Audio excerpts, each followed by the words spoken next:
Hello there, and welcome to this very special Planet Coaster Christmas series.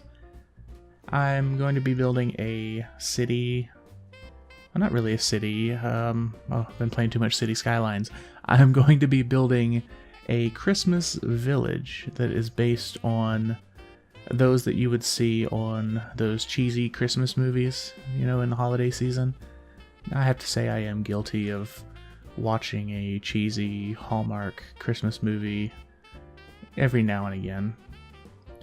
And who are we kidding? I've probably watched like 4 of them already this week. It's kind of inspired me to build this little holiday themed Christmas village. Now, of course, this is Planet Coaster, and it is a game for building theme parks. So there will be some theme park elements with this wonderful Christmas village. So you'll just have to stick around and see how I manage to work those into this. So the beginning here is, it's a covered bridge. Now the name of the little village is called Christmas Creek. And I imagine that it's some snowy village up in, middle of Vermont or something like that. And it has a little creek that runs through it, and it's called Christmas Creek. The people there make their living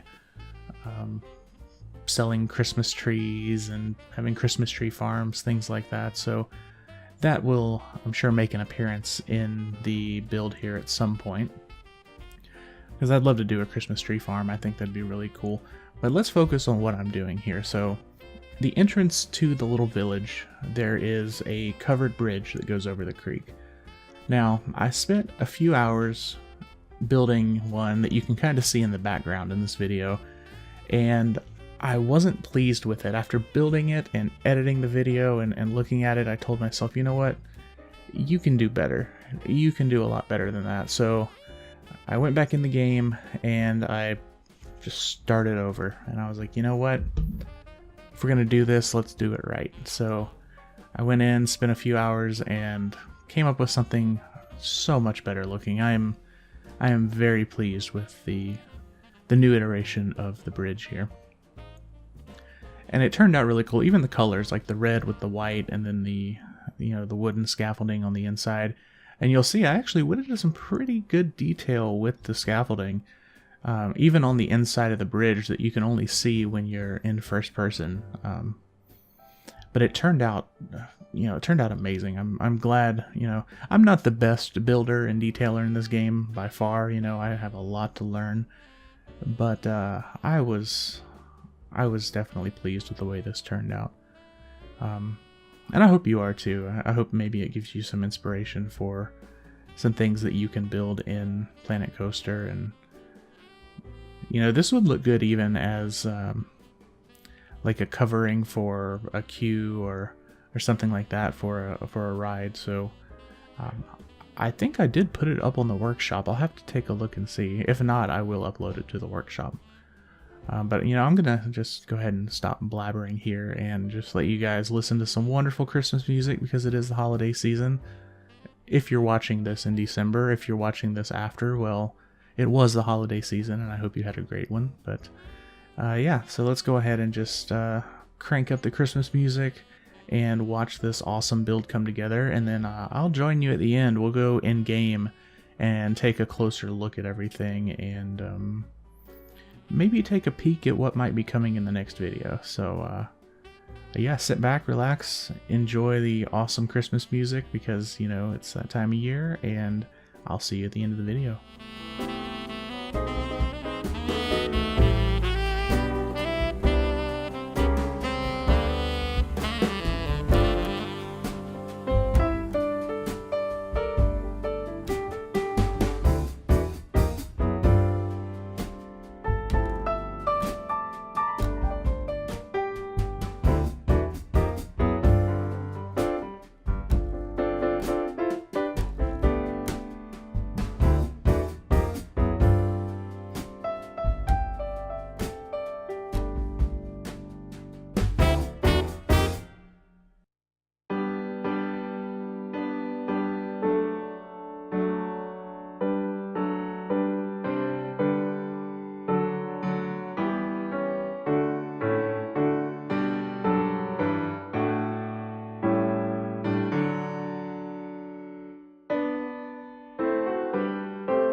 Alright, so here we are in game, and here's our beautiful covered bridge. As you can see in the background, as I said earlier, you know, here's the old one that I did. And I think it's just a huge improvement, because this thing was just so plain and boring. And then you look at this, and this just screams, you know, I mean, it just looks like a covered bridge. I love it. I think it was great. So I'm sure you've seen enough of that. I mean, the detail is pretty cool. Like I said, on the inside, oh, let me get this camera working. There we go. Change it up a little bit, and just look at the work on the inside too. I think this I don't know, I think this really does it for the bridge itself. Now, I'm no engineer, so I couldn't tell you if this would actually hold this bridge up, but it looks good, so we'll go with it. You know, we've got our little fence here and the bushes with the lights, and it just looks really cool. Now, some things that you did not see on the video, I'll go ahead and show you. We'll take a cruise back through the trees here. Whoa, okay, there we go. Alright, let's fix the camera. Alright, so here's our park entrance, way back here, so people are going to have to walk from here all the way. You know, this isn't even connected. I should probably connect that. What? That's weird. Okay. Also, I apologize if you hear some stuff in the background. I've got people in the house, and they are watching a movie or something, so... Okay, so that's connected. Why is that asphalt? I need this one. Let's go with that. Is that right? No. That's vinyl path, black path. There, that's the asphalt that I wanted. Okay, so that's connected now. Anyway, back to what we're looking at here. So, I pulled one of the taxis from the game just to get an idea of the size of the road. And I figured for a 2-lane road, standard road width is about 12 feet per lane. So I went with a 23-foot path, and it actually turned out to be the right size for a 2-lane road, or good enough for what I needed. And of course, I've got some road signs up here, and, you know, speed limit. Then we've got the road closed ahead. Now, the whole road, it wouldn't fit because of the character limit, so I just did the abbreviation. And then we've got our detour, so it's forcing people. Then if you come up here, you'll see that I closed the road off because of, you know, a rock slide. Now, little secret, you know, I made these signs. Later I found that you can actually find, you know, they have props for these, assets for these signs anyway, but I kind of made these, and I think they turned out alright. But the reason I closed the road off was because I got lazy and I didn't want to finish making it go all the way around. So I just kind of closed it off and let it be. But it's nice. It's like a little forest drive, you know? It's drive through the trees. This would be an amazing little road to drive down. I think it would be fun. Let's go ahead and turn the UI off and get back in it. So, I mean, yeah, that's basically it. It was just a small build. It just took a little while. But I liked it. I was really pleased with how this looks, especially with the power lines here running across the bridge and coming down into the box. Because, you know, with these Christmas lights and these street lights, this thing would have to have power somehow. So I figure it would be running across here, and it'd be access points on each side of the bridge. And then, of course, here's we showed you the old one, and here was the one that we've got now. I just made a duplicate of it for screenshots and workshop and stuff. I'll clean that up later. So yeah, what do you guys think? Do you think it turned out alright? Maybe I should put up another wreath and maybe a sign here that says, you know, come back soon or something. I don't know. Let me know what you guys think. Let's take a look at it at nighttime too, because I think it will look awesome at night. So let's go ahead and set this to 2 a.m. And let's take a peek. Look at that. Isn't that inviting? Doesn't that just scream Merry Christmas? We've got the street lamps in there. We've got all of the Christmas lights. I love it. I think it looks awesome. I could have done some lights going down the side. I don't know though. I think they're fine just on the front there. And then we'll go ahead and take a look over here. This is going to be in the next video. This is still very much a work in progress. But let's go ahead and take a look at it anyway. I'm starting the village itself. You know, we've got just a 2-lane road here. We've got the parking spaces, which it doesn't look that great from ground level, just because, pro tip, don't make the mistake I made. Whenever you're doing something like this, completely level the ground around it. It makes things so much easier, because things here are not level, and because of that, I can't get these lines to stay flush. They just, it's such a pain in the butt. But, you know, what can you do? I'm not going to delete everything and level it off again, so I'm just going to leave it because it looks good from up here. This is one of the first things I'm doing. It's just it's a storefront that is still very much a work in progress. Like, I've got the box up and that's about it. But yeah, that'll be coming up in the next episode. As you can see, I love the I have a liberal use of taxis that I use just for the purposes of making sure I get the scale and the size right. Because if you talk to anybody that plays this game, scale is a huge issue. That's why we have Mr. Handy Archer here too, to make sure I get the scaling of the buildings right and everything. I don't want it to be just too big and ridiculous looking. So yeah, that's it. I hope you liked it. I hope you enjoyed it. And I'm gonna go ahead and take a screenshot for a thumbnail right here. We're gonna do a thumbnail just like this. You're gonna be in on the thumbnail process. So let's go ahead and do that there. Screenshot saved. And yeah, if you liked it, give me a thumbs up. Let me know. If you didn't like it, let me know what I can change. And yeah, I hope you stick around for the next video of Planet Coaster Christmas Creek. See ya.